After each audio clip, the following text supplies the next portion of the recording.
کو آگے لے جاتے ہیں اور اس کو مکمل کرنے کی کوشش کرتے ہیں. اور غزوہ بدر کے اندر آپ حضرات نے وہ محسوس کیا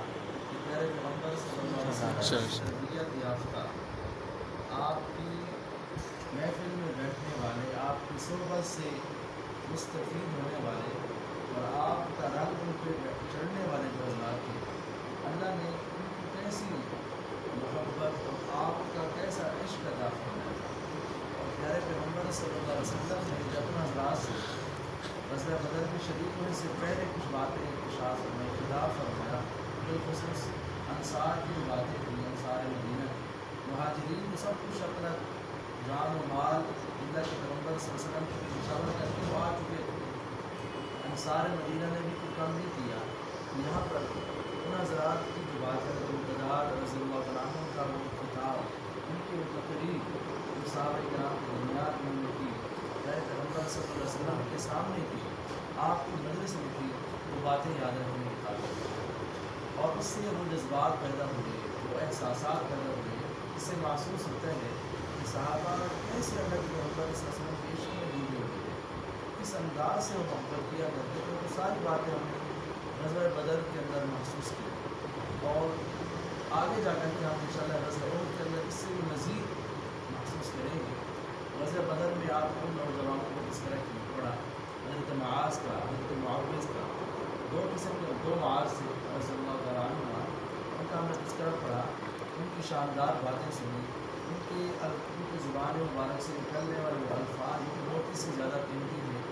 ان کی ان ہر لفظ میں، ان کے ہر ادا کے اندر یہ جھلک رہا تھا کہ یہ آج نبی کریم صلی اللہ علیہ وسلم کا عشق ان کے ہر عضو سے ٹپک رہا. وہ بتا رہے تھے نبی کریم صلی اللہ علیہ وسلم کے ساتھ عشق صرف دل سے نہیں ہے، ہمارا ہر عضو جو ہے وہ آپ کے عشق میں ڈوبا ہوا ہے. تبھی تو ان کا بازو پڑتا ہے تو اس کو کھینچ کے پھینک دیتے ہیں اور بتاتے ہیں کہ تم تو ایک ہے، اگر میرا ایک ہی عضو بھی کاٹ لیا جائے اور علیحدہ کر دیا جائے اور پھر باتیں کچھ آپ کے بارے میں پوچھی جائے تو میں آپ پر اپنا مال و متاع لٹا دوں گا، جان نچھاور کر دوں گا، لیکن آپ یہاں شرح برداشت نہیں کروں گا. یہ باتیں ہم نے اس میں پڑھی تھی اور یہ ہمیں محسوس ہوا تھا کہ ہم اس بات کو آگے لے جاتے ہیں. چونکہ اللہ پاک کے فضل و کرم سے اللہ تعالیٰ نے وہ مشاہدہ کرایا کہ غزوہ بدر کے اندر کامیابی سے نوازا. چند افراد ہیں، چند تعداد ہے، آگے بڑی تعداد ہے، یہاں اسلحے سے کی بھی کمی ہے، سواری کی بھی کمی ہے، لیکن اللہ کی مدد کا منظور ہو رہا ہے. اللہ کی مدد آ رہی ہے اور اللہ تعالیٰ کی مدد ایسی آ رہی ہے کہ فرشتوں کی صورت میں آ رہی ہے، فرشتے اتر رہے ہیں. اور آپ کی بے قراری، آپ نے وہ اس بے قراری سے دعائیں مانگی، اس دعاؤں کو ہم نے وہاں پر ذکر کیا. پھر سیدنا صدیق اکبر رضی اللہ عنہ کا آپ کو چمٹ جانا اور آپ سے عرض کرنا کہ یا رسول اللہ، اللہ آپ سے کافی ہے، اللہ نے آپ کی دعائیں سن لی ہیں. یعنی کہ طرز جس طرح بندے کو آ جاتا ہے یا رسول اللہ آپ اتنی دعائیں مانگ رہے تھے اور آپ کی کندھے مبارک سے چادر بھی اتر جاتی تھی. تو وہ باتیں ہم نے پڑھی اور اس میں ہم نے دیکھا، محسوس کیا. تو میں چاہتا ہوں کہ ہم اللہ سے دعا مانگیں اور یہ واقعات کی اندر تاثیر ایسی ہے اور سیرت کی اندر تاثیر ایسی ہے کہ ہم اس کو جب پڑھ لیں اور یا ہم نے جو پیچھے پڑھ لی ہے تو اس کو دوبارہ پڑھیں، دوبارہ ذہن میں لے آئیں، وہ سمجھے ہم سامنے دیکھ رہے ہیں اور اس منظر کو سامنے اپنے آنکھوں کے اندر اس کو ہم بٹھا رہے ہیں اور ہماری آنکھوں کے اندر وہ منظر محفوظ ہو رہا ہے اور ہمارا دل یہ بتا رہا ہے کہ صحابہ اس انداز میں پڑھتے ہیں. یہ ساری باتیں ہم نے اس میں پڑھ لی اور ہم نے وہ سارا واقعات ہم نے اس میں دیکھ لیے کہ نبی کریم صلی اللہ علیہ وسلم کو کیسے اللہ تعالیٰ نے آپ کو. اب اس پر ایک چھوٹا سا ایک سوال میں عرض کروں گا، اس کے بعد میں آگے بات کرتے ہیں. میں نے بات کہی تھی کہ اللہ تعالیٰ نے قرآن پاک میں بیان کرنا ہے کہ آپ کے لیے دو گروہ جو ہیں ان میں سے ایک پر کامیابی ملے گی. آپ ان میں سے ایک سے مقابلہ ہوگا، سامنا ہوگا اور کامیابی بھی ملے گی. لیکن جب کامیابی کا وعدہ بھی تھا، فتح کی یعنی کہ بشارت بھی تھی، کامیابی کے اوپر اللہ پاک کی طرف سے اشارے بھی آ چکے تھے، لیکن آپ پھر بھی اتنی بے قرار کیوں تھے؟ آپ پھر بھی اتنی پریشان کیوں تھے؟ کیا وجہ تھی؟ حالانکہ فتح کی بشارت تو آ چکی تھی، ایک بات ذہن میں آئی، اتنی خوشخبری آ چکی ہے، پھر بھی آپ بے قرار کیوں تھے؟ ایک اس کا جواب یہ ہے، یہ حضرت فرماتے ہیں علماء کرام کہ وجہ یہ تھی کہ اللہ رب العزت کی طرف سے وعدہ تو تھا، لیکن وعدہ یہ نہیں تھا کہ محل اسی جگہ پر آپ کو کامیابی ملے گی، یعنی کہ جگہ متعین نہیں تھی اس جگہ پہ آپ کو کامیابی ملے، اس لیے آپ بار بار اللہ رب العزت سے دعائیں مانگ رہے تھے، اور اس چیز پہ امت کو درس دیا کہ ایک جگہ پہ توکل کر کے بیٹھ نہیں جانا، یہ نہیں ہے کہ بس ہمارے پاس اسباب مہیا ہے لہٰذا ہم یہ سوچیں کہ بظاہر نظر آؤ کہ ہمیں کامیابی ہوگی تو ہم بس چپ کر کے بیٹھ جائیں، ایسا نہیں ہوگا، ہم اپنے آپ کو تیار بھی کریں، دعاؤں کا اہتمام بھی کریں۔ دوسرے نمبر پہ بات یہ ہے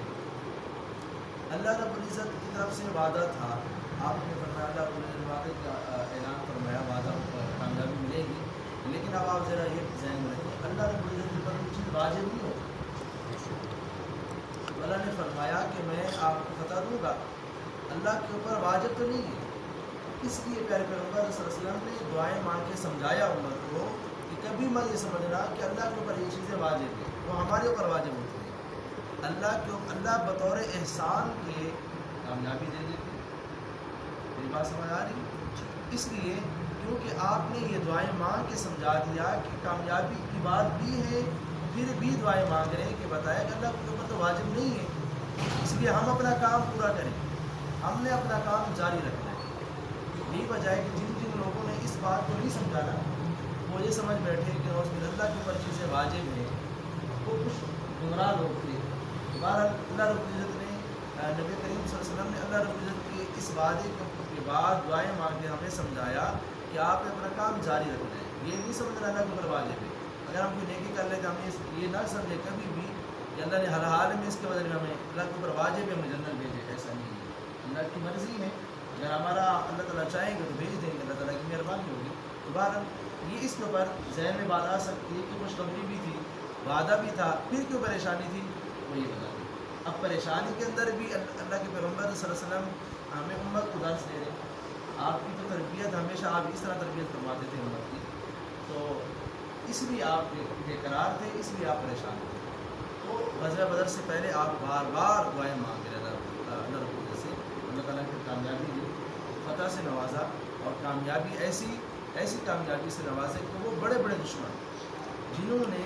اہل اسلام کے اوپر ظلم و تشدد کیے اور جنہوں نے ظلم کے جو ہے وہ ان سے پہاڑ گرا دیے اور ایسا ظلم کیا جس کی مثال نہیں ملتی، آپ لوگوں نے وہ باتیں پڑھی تھی، دیکھیے تفصیل سے آپ پڑھتے آ رہے ہیں ماشاء اللہ کہ آپ کو 13 سال جو مکی زندگی ہے اس میں اب صحابہ کا آپ نے پڑھا ہے کیسے ظلم کرتے تھے، حضرت زنیرہ رضی اللہ عنہ کے اوپر ایسا ظلم و تشدد کرتے تھے کہ ان کی بینائی چلی گئی، صرف اس بنیاد پر اللہ رب العزت اللہ وحدہ لا شریک کا وہ اعلان کرتے تھے، پیارے پیغمبر صلی اللہ علیہ وسلم کی اتباع کرتے تھے، تو آج اللہ تعالیٰ نے ان ظالموں کا غرور، ان کا تکبر خاک میں ملایا، اور انہی لوگوں کے ذریعے سے جن کو یہ کچھ بھی نہیں سمجھتے تھے، کہتے تھے یہ لوگ اگر ایمان لے تو ہم کیسے لے آئیں گے، ایمان کی بات اگر اسلام کی بات ہے تو یہ سب سے پہلے کیوں آئے، وہ تو ہمیں آنا چاہیے۔ بہرحال اللہ رب العزت نے آج ان بڑے بڑے سرماؤں کا جو ہے وہ علاج کیا، اور ان بڑے بدبختوں کا جو اللہ تعالیٰ نے یہاں پر بتلایا کہ آپ کا غرور ایسے خاک نہیں ہوتا ہے، اور ایسے مٹھی بھر نوجوانوں سے اور ایسے چند حضرات سے جو بظاہر اسلحہ ان کے پاس کم ہے۔ حضرت مکاشہ رضی اللہ عنہ کے بارے میں آتا ہے، دیکھیے غزوہ بدر چل رہا ہے، جنگ کے درمیان ان کی تلوار ٹوٹ جاتی ہے، آپ نے ان کو چھڑی دی اور چھڑی اٹھائی، اور وہ چھڑی تو نہیں رہی نا، جب چھڑی اٹھاتے تو تلوار بن جاتی ہے، اور اسی لیے اس کا نام عون رکھا گیا کہ اس کو عون کہا جاتا ہے۔ ایسے ہی حضرت زبیر کا واقعہ ہے، زبیر بن عوام رضی اللہ عنہ، ان کے پاس نیزہ تھا، اور اب دیکھیے اس سے آپ ذرا سوچیے گا کہ ہم سمجھتے ہیں نا کہ تربیت اسی چیز کا نام ہے، ہم کہتے ہیں نا کہ اسلام اس چیز کا ہم بالکل بیٹھے رہے ہیں، اسلام جہاں ہم اس چیز کی ترغیب دیتا ہے، اسلامی احکام بھی، وہاں ہمیں یہ بھی ترغیب دیتا ہے کہ اپنے آپ کو مضبوط رکھو، اپنی طاقت دشمن کے خلاف مضبوط رکھو، وہ تب ہوگا نا جب ہم اپنے آپ کو تربیت میں ڈالیں گے، اپنے آپ کو اس کے لیے پیش کریں گے۔ حضرت زبیر بن عوام رضی اللہ عنہ نے ایک کافر کو یوں نیزہ مارا، کہتے اس میں بالکل زیرہ پہنی ہوئی تھی، صرف آنکھیں زہر تھی، اب صرف آنکھیں نظر آ رہی ہے تو نہیں کہ بالکل قریب کھڑے اور وہ خاموش کھڑے اور ہم اس کو مار رہے تھے، دور ہے اسلحہ اس کے پاس ہے اور مکمل جنگ کے لیے تیار ہے، قتل کرنے کے در پہ، انہوں نے کہتے زور سے اس کے جو ہے نیزہ مارا، تو نیزہ ایسا لگا کہ اس آنکھ سے بالکل پار ہو گیا، اور اس کو ادھر ہی مردار ہوا، جیسے اس کو کہتے نکالا گیا، اتنی زور سے اس کو نکالا کہ وہ نیزہ ٹیڑھا ہو گیا۔ پھر نبی کریم صلی اللہ علیہ وسلم نے اس کو یادگار کے طور پر اسے لیا اور اپنے پاس رکھا، اور پھر آپ کی دنیا سے جانے کے بعد حضرت ابوبکر صدیق کے پاس رہا رضی اللہ عنہ، حضرت عمر فاروق رضی اللہ عنہ، حضرت عثمان غنی رضی اللہ عنہ، حضرت علی بن مرتضیٰ، ان حضرات تک بھی وہ نیزہ باقی رہا، یہاں تک کہ حضرت عبداللہ ابن زبیر رضی اللہ عنہ کے پاس بھی وہ نیزہ باقی رہا، یادگار کے طور پر کہ یہ وہ جگہ، یہ وہ برکت کی جگہ چیز ہے، یہ جس کے ذریعے سے اللہ تعالیٰ نے اس کافر کا غرور ختم کیا ہے۔ ان کے بطور برکت کیسی چیزوں کو سنبھال کر رکھنا بھی یہ ثابت ہے۔ اگر ہمارے نبی کریم صلی اللہ علیہ وسلم کی کچھ چیزیں ہیں بطور برکت کے محفوظ ہیں تو یہاں سے ثابت ہے، جس طرح یہ نیزے میں نے بتایا۔ تو بہرحال اللہ تعالیٰ نے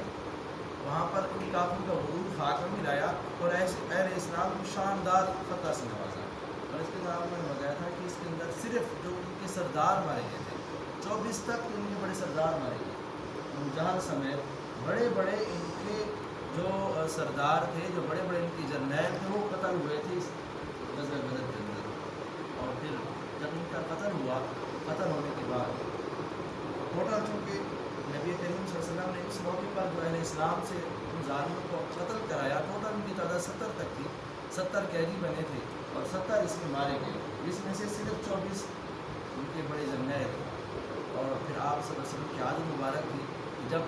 جنگ کے لیے جایا کرتے تھے، غزوے کے لیے جایا کرتے تھے،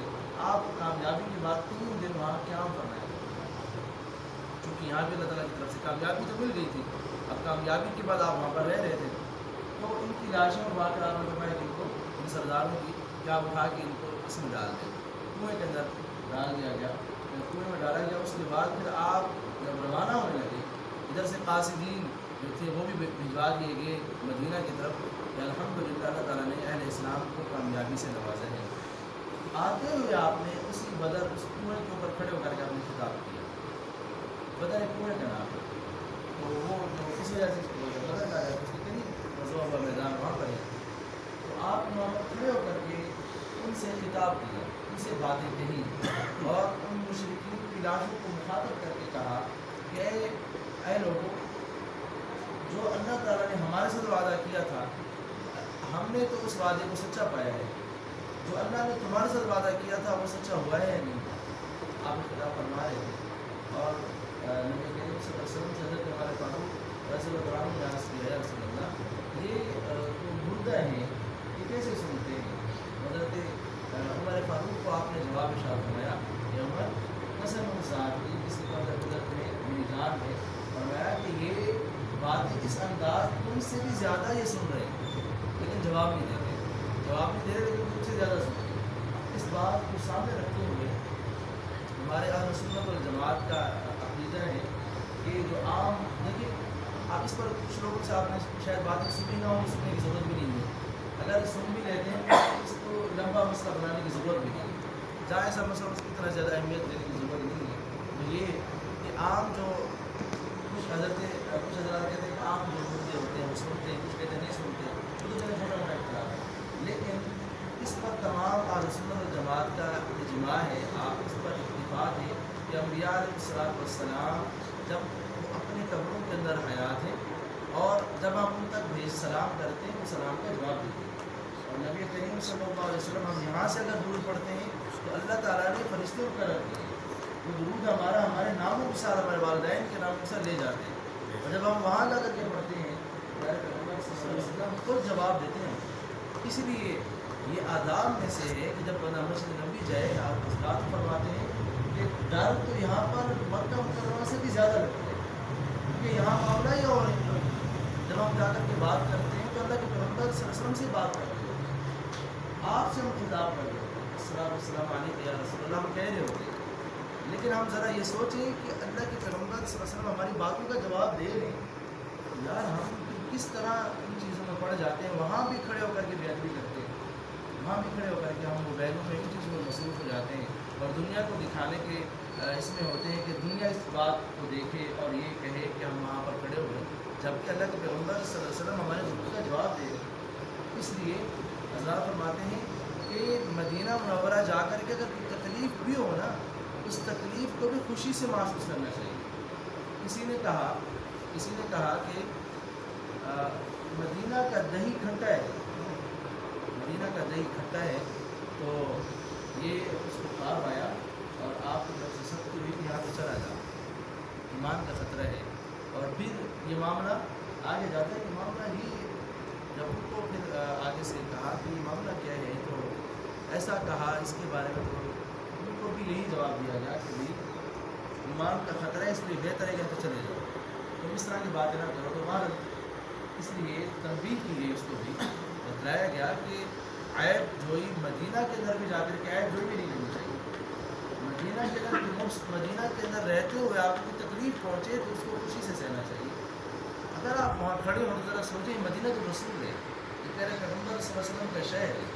اس لیے ہمیں آداب کو بجا لاتے ہوئے اس کا خیال انتہائی ضروری ہے۔ ہم جب جائیں اللہ پاک ہمیں لے جائے، اللہ پاک کے لیے نہیں ہے، ہم جب جائیں اس انداز سے جائیں کہ ادب ہمارے سامنے ہو، ادب کو سامنے لے کر کے جائیں، اس انداز سے باتیں ہوں، جھک کے جائیں کہ کہیں اللہ رب العزت کہ ہاں ہمارا یہ عمل اعمال کے ضائع ہونے کا ذریعہ نہ بن جائے۔ تو یہاں پر آپ کو بات کر رہا تھا کہ اللہ تعالیٰ نے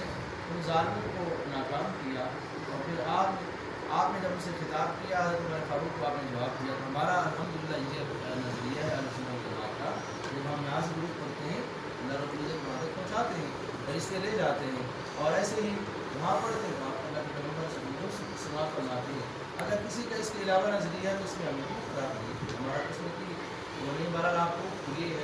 چونکہ بات آ رہی تھی اس لیے کلاس کے اندر اس کا ضروری تھا کہ اس کو بتا دیا جائے۔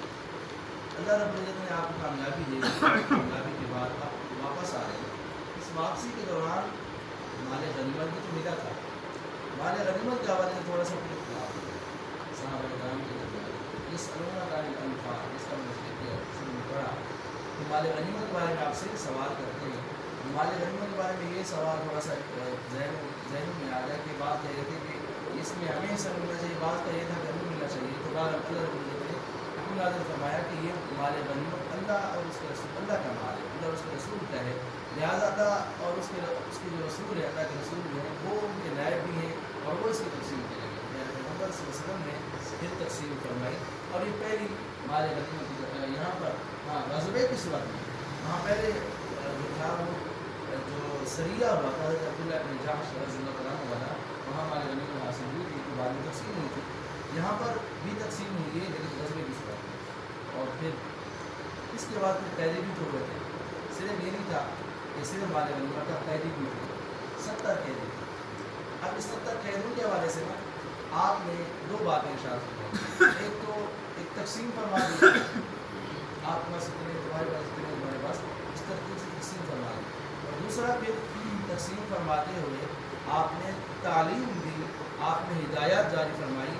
احکام جاری فرمائے کہ آپ نے مسلسل رحمی کرنی ہے، ان کے ساتھ اچھائی سے پیش آنا ہے۔ اب اسے آپ اندازہ لگیں کہ اسلام جہاں جنگ کی بات کرتا ہے، بعینی جنگ کے درمیان بھی، اور وہ لوگ جو جنگ کے مجرم ہیں، جنگی قیدی ہیں، عام قیدی نہیں ہیں، جنگی قیدی ہیں، لیکن آپ ہمارے ان کے ساتھ بھی آپ صلہ رحمی کریں، ان کے ساتھ بھی آپ اچھے اخلاق سے پیش آئیں۔ حضرت مصعب بن عمیر رضی اللہ عنہ کے بھائی ہیں، وہ فرماتے ہیں میں جس انصاری کے پاس تھا، جن کے حصے میں تھا، کہ ان کی حالت یہ تھی کہ مجھے کسی شرم آتا تھا، بڑی شرمندگی ہوتی تھی کہ گھر میں جو کچھ بنتا تھا، جو روٹی بناتے تھے، جو کھانا وہ تیار کرتے تھے، وہ مجھے کھلا دیتے اور خود وجودوں پہ گزارا کرتے تھے۔ اور جب ان سے کہا گیا کہ یہ آپ کیوں کرتے ہیں، ہمیں مجھے کیوں طرح دیتے ہیں، انہوں نے کہا ہمارے پیغمبر صلی اللہ علیہ وسلم نے تعلیم یہ دی ہے، آپ اس میں اخلاقی سے پیش ہے، اچھائی سے پیش ہے۔ یہ کیسے ہو سکتا ہے کہ ہمارے پیارے پیغمبر صلی اللہ علیہ وسلم نے تعلیم یہ دیں، آپ کی تربیت یہ ہو تو ہم اچھائی سے پیش کیوں نہ آئیں۔ اس لیے آپ کے ان صحابہ کرام کے حوصلے اخلاق کی وجہ سے بھی مسلمان ہوئے، آپ کے تربیت کی وجہ سے، آپ کی صحبت کی وجہ سے مسلمان ہوئے آزاد۔ ہمارا یہ آپ اس سے اندازہ رکھیں کیسی ایک بات آپ نے فرمائی، ہدایت دی، ایک چیز بھی اس میں کمی نہیں آئی۔ مجرمین جو ہیں جنگی قیدی کے ساتھ حسن اخلاق اسلام درس دیتا ہے، اسلام یہ پیغام دیتا ہے۔ اب آپ بتائیں کہ جہاں بھی آپ دنیا میں چلے جائیں، جتنے بڑے اپنے آپ کو دانشمند کہتے ہیں، یا وہ کہتے ہیں کہ دنیا کی ہماری اخلاق سے بڑھ کر اخلاق سے کمال درجہ رکھنے والے اپنے آپ کو مہذب کہتے ہیں، کہتی ہیں ہماری فوجیں ہیں، لیکن بد تہذیب انہیں کی فوجیں آپ کو نظر آتی ہیں۔ اسرائیل کی فوج کو جو کہا گیا کہ دنیا کی مہذب ترین فوج ہے، لیکن دنیا کی بدترین، گھٹیا ترین اور ایسی غلیظ ترین فوج یہ اسرائیل کی ہے، اور بے غیرت اور بے حس ترین فوج اسرائیل کی ہے۔ اگر مجاہد، اگر مسلمان اس کے مقابلے میں کھڑا ہو جائے، اگر مجاہد اس کے سامنے آ جائے اور اس کو بتائے کہ ہم پیارے پیغمبر صلی اللہ علیہ وسلم کی امتی ہیں اور ہم آپ کو بتائیں گے کہ ہم آپ کا مقابلہ کیسے کر سکتے ہیں، اس چیز سے محسوس ہو رہا ہے، دیکھ بھی رہے کہ غزہ کے اندر ان کے کیا ظلم و تشدد ہے، اور وہ چند نوجوان کی بات کھڑے ہیں، غاروں سے نکلتے ہیں، ایسے مارتے ہیں کہ ان کو محسوس نہیں ہوتا کہاں سے، اور ان کے فوجی بختر بند گاڑیوں کے اندر موجود ہیں، پھر جا کر کے یہ ڈیوائس وغیرہ لگا دیتے ہیں اور وہاں پر اپنا کام کر کے فوراً غار میں چلے جاتے ہیں۔ تو بہرحال یہ مہذب ترین فوج جو ہے وہ اسلام کی فوج ہے۔ جب اسلام کی تربیت پہ وہ گامزن ہوگی، نبی کریم صلی اللہ علیہ وسلم نے یہاں پر تربیت یہ فرمائی اور یہ تعلیم دی، یہ تقسیم ہوئی، تقسیم کے بعد پھر آگے سلسلہ چلتا ہے فدیے کا۔ یہ فدیہ بھی ظاہری بات ہے اس کا دینا چاہیے لوگوں کی طرف سے، اس میں آپس میں پھر آپ اللہ کے پیغمبر صلی اللہ علیہ وسلم نے بلکہ اس سے پہلے مشورہ لیا صحابہ سے کہ ان کے بارے میں کیا کیا جائے، آپ کے عادت مبارک کیا مشاورت کیا کرتے تھے، مشاورت فرمائی کہ ان کے بارے میں کیا حکم ہے، کیا کرنا چاہیے، آپ کی رائے کیا ہے، ان کو قتل کرنا چاہیے یا ان سے فدیہ لینا چاہیے۔ اس میں دو رائے آئی،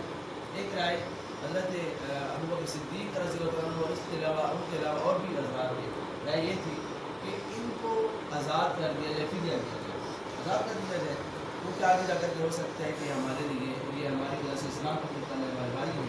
اور دوسری رائے حضرت عمر فاروق رضی اللہ عنہ اور باقی حضرات کی آئی، وہ یہ حضرت عمر فاروق نے عرض کیا یا رسول اللہ یہ اللہ کے دشمن ہیں، یہ مجرم ہیں، اس لیے ان کو ہر ایک کو ان کے رشتہ دار کے حوالے کیا جائے اور اس کی گردن اڑا دی جائے، اس کو قتل کر دیا جائے اور اس کو بتلا دیا جائے کہ تم لوگوں نے اہل اسلام اور اسلام کو مٹانے کی کوشش کی تھی، تمہاری سزا یہ ہے۔ یہ جنگی قیدی ہیں، جنگی قیدیوں کے ساتھ تو یہ جو ہے وہ جاری رکھا جا سکتا ہے، اور یہ مجرمین تھے، یہ ایسے مجرم تھے جنہوں نے نبی کریم صلی اللہ علیہ وسلم کو مکہ چھوڑنے پہ مجبور کیا، جنہوں نے اہل اسلام کو 2 دفعہ ہجرت کرنے پہ، بلکہ 3 دفعہ ہجرت کرنے پہ مجبور کیا۔ ایک دفعہ پہلے حبشہ گئے، پھر دوبارہ حبشہ آپ کو جانے کی اجازت دی، اسی مرتبہ یہ حضرات پھر ادھر آئے، اور وہاں سے حبشہ گئے ہوئے تو وہاں سے بھی ادھر آئے صحابہ، وہاں سے بھی انہوں نے ہجرت فرمائی۔ جنہوں نے اتنا بڑا ظلم و تشدد دبا رکھا ہوا تھا، ان مجرمین کی تو سزا ہی دی ان کی مناسب تھی۔ حضرت عمر فاروق رضی اللہ عنہ کی یہ رائے تھی، حضرت ابوبکر صدیق رضی اللہ عنہ کی رائے یہ تھی۔ تو نبی کریم صلی اللہ علیہ وسلم نے ان حضرات کی جب رائے دیکھی، ان کی شان دیکھی اور ان کا حال دیکھا، تو حضرت ابوبکر صدیق رضی اللہ عنہ سے فرمایا، آپ حضرت عمر فاروق سے فرمایا کہ آپ کی جو حالت ہے، آپ جو رائے دے رہے ہیں وہ رائے اس طرح ہے کہ جس طرح حضرت نوح علیہ السلام کی تھی، اور اسی طرح جس طرح حضرت موسیٰ علیہ السلام کی تھی۔ نوح علیہ السلام نے 950 سال تبلیغ کی، جب وہ بیزار ہوئے، جب انہوں نے 950 سال کے بعد دیکھا کہ اب یہ اسلام پر آنے والے نہیں ہیں، تو دعا کی طرح سے جس کا خلاصہ یہی بنتا ہے کہ اللہ ان میں سے کسی کو باقی نہ چھوڑے، یہ اگر باقی رہیں گے تو کفر بڑھے گا، ان میں سے کسی ایک اپنے دشمن کو دنیا کے اندر باقی نہ رکھنا۔ تو پھر نتیجہ یہ ہو اللہ پاک نے طوفان نوح بھیجا اور پھر دنیا میں گیا، اور جو پھر کفار اس کا بالکل ان کو نیست و نابود کیا۔ اور حضرت موسیٰ علیہ السلام نے بھی یہی دعا کی کہ اللہ ان کو ربنا طمس، اور کہا کہ آپ ان کے مال کو ختم کر دیں، واشدد علی قلوبہم، ان کے دلوں کے اوپر مہر لگا دیں، اور فرمایا اس لیے تاکہ ایمان نہ لائیں، اور فرمایا تاکہ یہ آگے جا کر ورأوا العذاب، اللہ کے عذاب کو دیکھ لیں۔ آگے اللہ فرماتے قد اجیبت دعوتکما، ہماری دعا قبول کر لی گئی ہے۔ تو اللہ تعالیٰ نے حضرت ہمارے پیارے پیغمبر صلی اللہ علیہ وسلم نے حضرت عمر فاروق سے فرمایا کہ آپ کی شان یہ ہے، آپ اس طرح یہ مشورہ دیں، اور حضرت ابوبکر صدیق سے فرمایا آپ کا مشورہ، آپ کی رائے اس طرح جس طرح حضرت ابراہیم علیہ السلام کی ہے، اور ایسے جس طرح حضرت عیسیٰ علیہ السلام کی ہے۔ حضرت ابراہیم علیہ السلام کی دعا یہی کہ اللہ جو میری اتباع کرتے ہیں وہ مجھ سے ہیں، جو اگر میری اتباع نہ کریں وہ آپ بولتے ہیں اگر آپ معاف کرنا چاہیں، اور ایسے ہی حضرت عیسیٰ علیہ السلام کہتے ہیں کہ اللہ آپ کے بندے اگر آپ عذاب غفار ہے. دوبارہ یہ آپ نے نشان بیان فرمائی اور ان کے مشورے کے اوپر آپ نے ذکر فرمایا، لیکن آپ نے حضرت صدیق رضی اللہ تعالیٰ عنہ کی رائے کو سامنے رکھا اور فرمایا کہ فدیہ لینا چاہیے. لیکن اس کے بعد پھر اللہ رب العزت کی طرف سے ایک اور روایت میں آتا ہے کہ آپ کو حضرت علی المرتضیٰ فرماتے جبریل امین آئے اور آپ سے عرض کیا یا رسول اللہ، آپ صحابہ کو قتل کرنے اور فدیہ لینے کے بارے میں اختیار دے دیں. اگر وہ فدیہ لیتے ہیں ان کی مرضی ہے، اگر قتل کرنا چاہتے ہیں تو ان کی مرضی، ان کو اختیار دے دیا جائے. لیکن شرط یہ ہے کہ اگر فدیہ لیں گے تو اگلے دفعہ اتنے لوگ شہید ہوں گے. تو صحابہ کرام نے کہا، اس بات کو قبول کیا، اس بات کو اختیار کیا کہ ہم فدیہ لیں گے اور اگلے دفعہ ہماری شہادتیں ہو جائیں، ہمیں اس بات کو کیا، ہمیں بات قبول ہے، خوشی سے قبول ہے. اس لیے کہ صحابہ کرام تو مشتاق تھے اللہ رب العزت کے، آپ کی دیدار کی ملاقات کے مشتاق تھے کہ جیسے ہی دنیا سے روح پرواز ہو تو ہم اللہ کی کا دیدار کریں. آپ نے بار بار حدیث میں پڑھتے ہوں گے، بار بار یہ آواز آتی ہے، فزت برب الکعبہ، کہ ہم تو کامیاب ہو گئے، اللہ کی قسم ہم کامیاب ہو. شہادت ہو رہی ہے، گردن کاٹی جا رہی ہے تو زبان سے یہ الفاظ جاری ہو رہے ہیں. تو وہ تو اس چیز کی تمنا میں تھے کہ ہماری شہادت ہو اور ہم شہادت کے درجے پہ فیض ہوں اور اللہ سے ملاقات ہو. انہوں نے اس بات کو قبول کیا. لیکن پھر اللہ رب العزت کی طرف سے قرآن پاک کی آیت نازل ہوئی، ما کان للنبی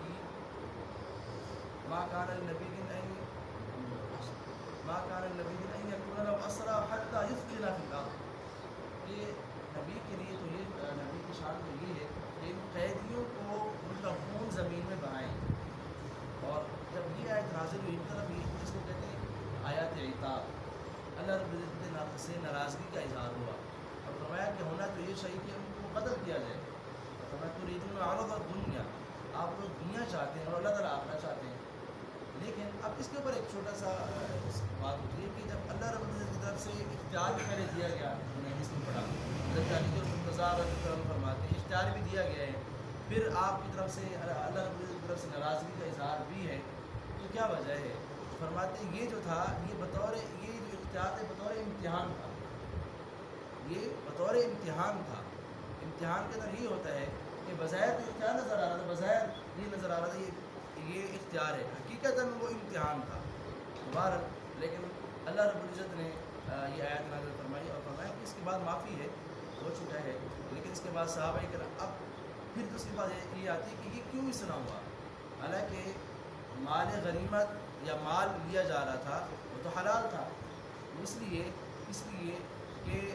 جو رائے لی جا رہی تھی نا حضرت ابوبکر صدیق رضی اللہ تعالیٰ عنہ، ان حضرات کی جو رائے تھی وہ تو بعین ہی اس بات پر مبنی تھی کہ اس کے اندر زیادہ فائدہ آخرت کا تھا، دینی اور اخروی فائدہ تھا کہ یہ اہل اسلام بن جائیں گے، مسلمان ہو جائیں گے، اور پھر یہ ہے کہ یہ ان کا آخرت کا فائدہ ہوگا. دنیا کی بات تھی وہ بات مطلب وہ بالکل کم درجے میں تھی. لیکن بعض حضرات کی رائے یہ تھی، اگرچہ وہ ان کے لیے حلال تھا لیکن وہ زیادہ ان کے سامنے مال غنیمت کی بات تھی. اس لیے اللہ رب العزت نے ان کے اوپر تنبیہ فرمائی کہ ایسا نہیں ہونا چاہیے. دوبارہ اس لیے اللہ رب العزت کی طرف سے ناراضگی کا اظہار ہوا، لیکن اس کی معافی بھی دے دی گئی. اور اس کے بعد پھر فدیہ مقرر پھر کیا گیا کہ فدیہ کتنا لینا چاہیے. 1000 سے لے کر 4000 درہم فدیہ مقرر کیا گیا کہ 1000 درہم ہے، اسی طرح 4000 تک کی تعداد مقرر کی گئی. تو جس کی حیثیت ہو جس کے مطابق ان کے لیے فدیہ مقرر کیا گیا. لیکن اس کے اندر جو قیدی تھے اس میں چند قیدیوں کا تذکرہ ہم کریں گے کہ بڑی عجیب ان کی شان ہے، جس میں حضرت عباس رضی اللہ تعالیٰ عنہ ہے اور اسی طرح نوفل بن حارث ہیں اور پھر حضرت عمر بن عاص رضی اللہ تعالیٰ عنہ. اور پھر ظاہری بات ہے لوگوں کو مکہ مکرمہ میں جب یہ خبر پہنچی اتنے لوگ ہمارے مارے گئے اور اتنے گرفتار ہو گئے، تو ظاہری بات ہے یہ خبر تو ان کے لیے ایک بجلی سے بھی کم نہیں تھی. ان کے اوپر تو بجلی بن کر گری. اور جو یہ بات بتانے والا تھا صفوان بن امیہ، کہتے لگتے یہ شخص پاگل ہو گیا. اور وہ حتیم میں بیٹھا ہوا کہتے چلے میں اس سے ذرا امتحان لیتا ہوں. اس سے کہا کہ ذرا صفوان بن امیہ کا بتاؤ اس کی کیا حالت ہے. اس نے کہا صفوان بن امیہ تو یہ حتیم میں بیٹھا ہوا ہے. بہرحال یہ جب ان کو خبر پہنچی تو بڑی ان کے لیے ایک عذاب کی صورت تھی، ظاہری بات ہے. اور ایسی بجلی بن کے گری کہ وہ ان کے حواس باختہ ہو گئے اور وہ پریشانی کے عالم کے اندر ڈوب گئے. لیکن یہ ہے کہ انہوں نے کہا کہ اگر ہم اس میں مزید پریشان ہوں گے تو ان کو خوشی ہوگی. اب اپنی پریشانی میں بھی وہ یہ چاہ رہے ہیں کہ ان کو ہم تکلیف پہنچائیں. بہر یہاں پر پھر فدیہ کا سلسلہ شروع ہوا. لوگوں نے اپنا فدیہ دینا شروع کیا اور اپنے قیدیوں کو رہا کرانے کی ترتیب شروع کر دی. تو آپ نے اس کی ترتیب یہ رکھی جس کے پاس تھا اس سے لیا گیا. کچھ ایسے تھے جن کے پاس نہیں تھا,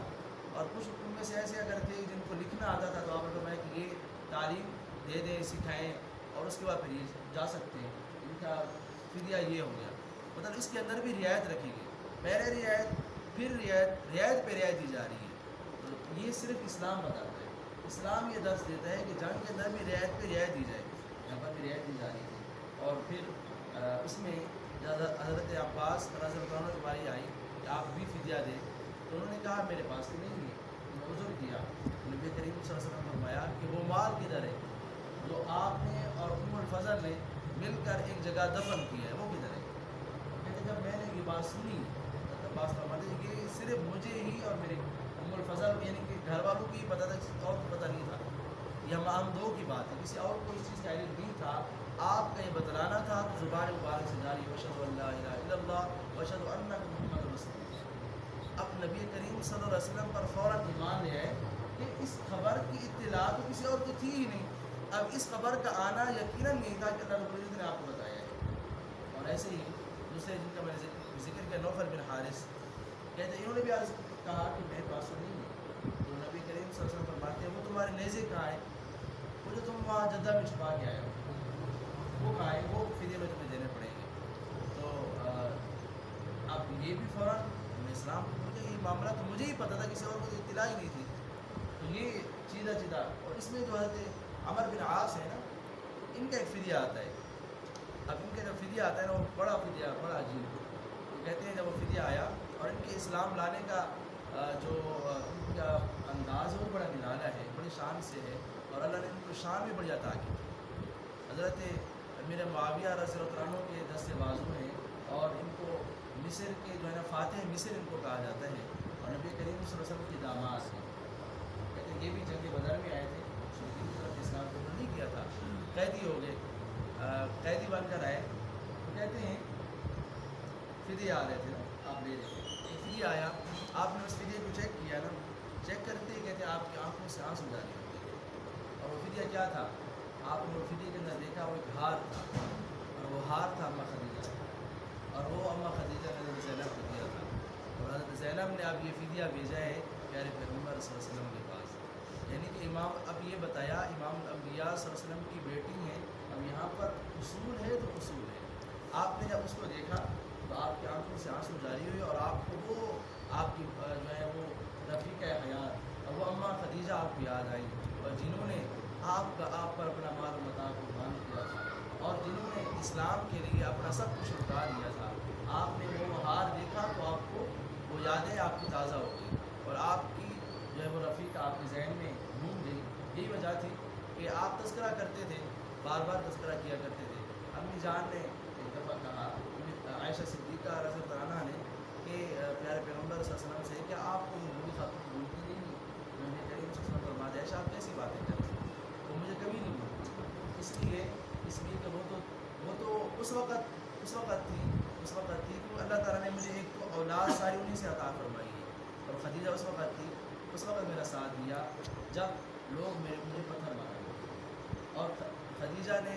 مجھے مجھ پر مال اس وقت لٹایا جب مجھے مکہ کی طرف سے اہل مکہ نے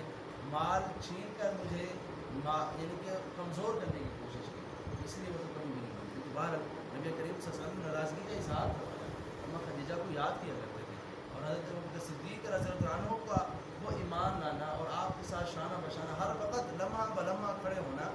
اس لیے آپ ان کی بھی قدردانی کا اظہار فرمایا کرتے تھے اپنی محافل میں, اپنے باتوں میں. تو یہاں پر بھی ظاہری باتیں وہ یاد آئیں, تو آپ کی آنکھوں میں منظر چھا گیا, اور ساری باتیں آپ کے سامنے آئیں. تو آپ نے فرمایا صحابہ سے اگر آپ مناسب سمجھیں تو یہ جو فدیہ ہے اس کو بھی واپس کر دیا جائے, اور قیدی کو بھی رہا کر دیا جائے. اور آگے آپ کو پتہ ہے نبی کریم صلی اللہ علیہ وسلم کے تربیت یافتہ تھے, وہ تو سارے جھکا کے بیٹھے تھے, گردن نیچے کر کے بیٹھے تھے, اور وہ تو اسی انتظار میں تھے کہ کاش نبی کریم صلی اللہ علیہ وسلم کچھ اظہار فرمائیں اور ہم اس کی تکمیل کریں, ہم اس کو پورا کرنے کی بھرپور کوشش کریں. وہ تو سر تسلیم خام تھے نا, وہ تو نبی کریم صلی اللہ علیہ وسلم کی خدمت کے اندر یوں آگے بڑھتے تھے جس طرح ایک دیوانہ بڑھتا ہے، ایک عاشق بڑھتا ہے، وہ تو بلا چون چرا، بغیر کسی بات کے، بغیر کسی چنانچہ چون چرا کے فوراً یا سنت عمر پیدا ہونے کے لیے ہمیں تو کوئی ضرورت نہیں ہے، ہم لینے کے لیے کیسے وہ کریں گے؟ اور کہتے ہیں ایسے ہی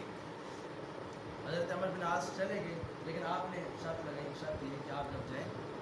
میری بیٹی کو آپ نے واپس پہنچانا ہے، اس لیے کہ آپ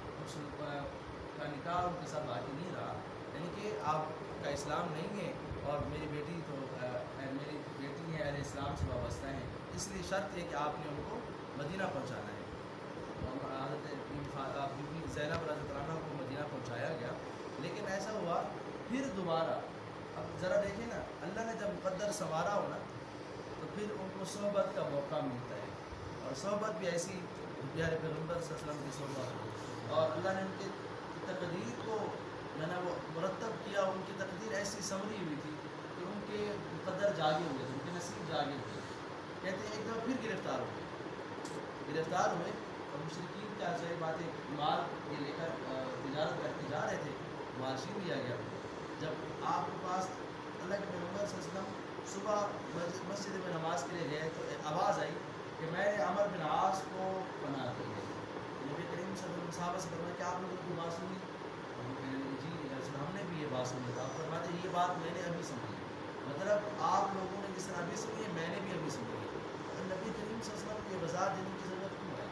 آپ کیوں دے رہے ہیں؟ یہ امت کو درس دے رہے ہیں کہ آج جو ہماری لیڈرشپ ہوتی ہے نا وہ یہ سمجھتی ہے کہ ہم ماورا ہیں، ہمارے اوپر احکام جاری نہیں ہوں گے، ہم ملک کے سربراہ ہیں، ہمارے اوپر احکام جاری نہیں ہوں گے، وہ تو دوسروں کے لیے نہیں۔ نبی کریم صلی اللہ علیہ وسلم فرماتے ایسا نہیں ہے۔ آپ نے فرمایا کہ یہ بات ایسا نہیں کہ پہلے ہو چکا ہے، نہیں، اس کی اطلاع مجھے ابھی ملی ہے، کیونکہ ان کو جب وہ مال چھینا گیا تھا نا تو حضرت عمر بن عاص جو ہے بھاگ کر چھپ گئے تھے حضرت خدیجہ کے، حضرت زینب کے پاس، اور انہوں نے ان کو پناہ دے دی تھی، تو اس لیے آپ کو اس کی اطلاع نہیں ہو سکی تھی۔ فجر کی نماز میں آپ کو اطلاع دی گئی تو آپ نے فرمایا کہ یہ بھی میں نے ابھی سنا ہے، آج اس طرح آپ لوگ سن رہے ہیں۔ فرمایا کہ زینب نے، میری بیٹی نے اگر پناہ دی ہے تو یہ پناہ بھی اس طرح بھی مانی جائے گی جس طرح اگر کوئی اور کوئی چھوٹا یعنی کہ غلام دے یا آزاد دے ان کی پناہ مانی جائے گی، اسی طرح ان کی پناہ قبول کی جائے گی۔ لیکن قافلہ تو ذہنی بات مال و متا تو چھین لیا گیا تھا، آپ نے بھی پھر ماجرا آپ کو پتہ چلا معاملہ یہ ہے، تو آپ نے فرمایا صحابہ سے کہ اگر آپ لوگ مناسب سمجھیں تو جو انہوں نے مال لیا ہے، جو ان کا مال تھا جو ان سے چھینا گیا ہے وہ اگر واپس کر دیا جائے تو کہتے ہیں صحابہ کی گھر سے کوئی چھوٹی سی چیز، کوئی کہتے ہیں برتن، کوئی کیا جو بھی چیزیں تھیں ایک ایک کر کے نبی کریم صلی اللہ علیہ وسلم کی خدمت میں پہنچا دیں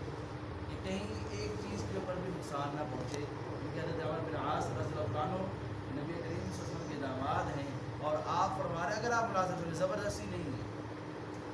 مشورہ ہے اور آپ رائے کا اظہار رکھ سکتے ہیں، لیکن جب آپ نے یہ صحابہ سے فرمایا تو صحابہ نے فوراً ساری چیزیں ایک ایک کر کے پوری کی، اور پھر کہتے ہیں کہ ابھی بھی اسلام کو پوری کی، لیکن جب گئے تو واپس جانے کے بعد کہا کہ وہاں ان کا مال پہنچایا، مشرکین سے کہا کہ بھئی آپ لوگوں کا کی امانت تھی میں نے آپ کے حوالے کر دی، ان کا جی ہاں، تو پھر اس وقت انہوں نے پھر یہ آواز لگی اشہد ان لا الہ الا اللہ واشہد ان محمد رسول اللہ، تو اس لیے کہا میں نے اس لیے نہیں قبول کیا کہ یہ نہ کہیں، یہ تانا نہ دے دے کہ بھی مال چھپانے کے لیے اس طرح کیا۔ اب اسلام قبول کر رہے ہیں اور اتنی بڑی دولت سے مالا مال ہو رہے ہیں، لیکن ساتھ اس چیز کا بھی لحاظ کر رہے ہیں، اسلام اس چیز کا درس دیتا ہے، اسلام یہ پیغام دیتا ہے، لیکن آج مسلمان کیا ہے، اس کے پاس کسی کا مال ہے اس کو چھیننے کے لیے یا اسی طرح اس کو غبن کرنے کے در پہ ہوتا ہے، اس کے اندر خیانت کرنے کے در پہ ہوتا ہے، یہ جو ہمارے اعمال ہیں یہ اہل اسلام والے ہیں۔ تو یہاں پر اللہ رب العزت نے حضرت عمر بن عاص رضی اللہ عنہ کو اسلام کی دولت سے نوازا، اور پیارے پیغمبر صلی اللہ علیہ وسلم کی صحبت کا ان کے اوپر اثر آیا، اور اللہ تعالیٰ نے ان کو ایسا مقام عطا فرمایا کہ پھر بعد میں جا کر کے فاتح و مصر بنتے۔ اور آگے حضرت عباس رضی اللہ عنہ کے بارے میں بات کی تھی، اب اس کے بعد میں بات کر رہا ہوں حضرت عباس رضی اللہ عنہ، اللہ نے ان کو بڑا جو نا وہ بڑے قد آباد تھے اور اسی طرح بڑے جسیم تھے، طاقتور، لیکن جنہوں نے ان کو گرفتار کیا تھا نا ابو الیسیر صاحب رسول اللہ کے بالکل کمزور سے، آپ ان سے پوچھا کہ یہ کیا معاملہ ہے؟ عباس کو کیسے گرفتار کیا؟ آپ کمزور ہے، بظاہر لگ رہے. تو پھر انہوں نے عرض کیا یا رسول اللہ اس طرح ہے کہ میں جب ان کو گرفتار کر رہا تھا نا تو میں نے دیکھا کہ ایک شخص تھا جس کو میں نے نہ پہلے دیکھا نہ بعد میں دیکھا. اس نے میرے ساتھ ہیلپ کی، میری مدد کی اور پھر میں نے ان کو گرفتار کیا. نبی کریم صلی اللہ علیہ وسلم یاد رکھو جس نے آپ کی امداد کی وہ اللہ کا فرشتہ تھا. اللہ تعالیٰ نے آپ اپنے فرشتے کے ذریعے سے آپ کی مدد کی. تو اللہ تعالیٰ نے غزوہ بدر کے اندر اہل اسلام کی مدد کے لیے، باقاعدہ جنگ کے لیے اللہ تعالیٰ نے اہل اسلام کے ساتھ فرشتوں کا نظم فرمایا جنگ کرنے کے لیے. یہاں وہ غزوہ بدر اور وہ جو ہے سلسلہ جس کا آغاز ہم نے کیا تھا غزوہ بدر کا، اور جو اس کی شان ہم نے شروع کی تھی وہ اپنے اختتام کو پہنچا. اور اس کے بعد پھر آگے چونکہ 2 ہجری کے چند ایک تھوڑے سے واقعات ہیں، پھر ہم اس طرح کوشش کریں گے کہ وہ واقعات بھی جلدی سے بیان کریں اور ساتھ غزوہ احد کو بھی ہم بیان کریں، کیونکہ اس کے بعد پھر چند واقعات آتے ہیں جس کے اندر کچھ آپ کی جانثاروں کے تذکرات ہیں. ایسے جانثار جن کا آپ سنیں گے تو آپ کو اندازہ ہوگا کہ ہر جانثار کی شان ہی اعلیٰ ہے، ان کی شان ہی کچھ جدا ہے، نرالی شان ہے. اس میں ہم چند ایک کا تذکرہ کریں گے جس میں کعب بن اشرف کے قتل کا تذکرہ آئے گا، اس گستاخ کو قتل کرنے والے کون تھے. اور پھر دوسرا ابو رافع کے قتل کا بھی تذکرہ آئے گا کہ اس کو قتل کرنے والے کیسے جرنیل تھے، ان کی کیسی محبت تھی اور ان کی کیسی شان تھی. تو وہ ہم اس میں سارا بیان کریں گے انشاءاللہ. اس میں چند ایک صحابی ہے، نبینا صحابی ہے، نبینا صحابی ہے، آنکھ منہ سے دکھائی نہیں دیتا، دل کی آنکھیں ان کی بیدار ہیں. اور انہوں نے ایک گستاخہ خاتون کو قتل کیا. تلوار لے جاتے ہیں، قتل کرتے ہیں، نابینا ہے، نظر نہیں آتا، لیکن پھر بھی نبی کریم صلی اللہ علیہ وسلم کے عشق کے اندر ایسے تڑپتے ہیں، گستاخ کو قتل کے لیے نکل کھڑے ہوتے ہیں. تو ان عاشقین کا ہم ذکر کریں گے انشاءاللہ. اس سے اندازہ ہوگا کہ اللہ کے پیغمبر صلی اللہ علیہ وسلم کے جو گستاخ ہیں ان کی سزا یہی ہے، اس کی سزا دوسری نہیں ہے. وہ ہم آپ کے دور سے، آپ کے سامنے صحابہ کے عمل سے ثابت کریں گے. یہ باتیں انشاءاللہ ہم اس میں بیان کریں گے. اور اس کے بعد پھر انشاءاللہ کو ہم کوشش کریں گے کہ ہم اس کا آغاز کریں، کیونکہ اس کے اندر بھی بہت زیادہ تفصیل ہے. کوشش کریں گے، پوری کوشش یہی ہوگی کہ وہ ہم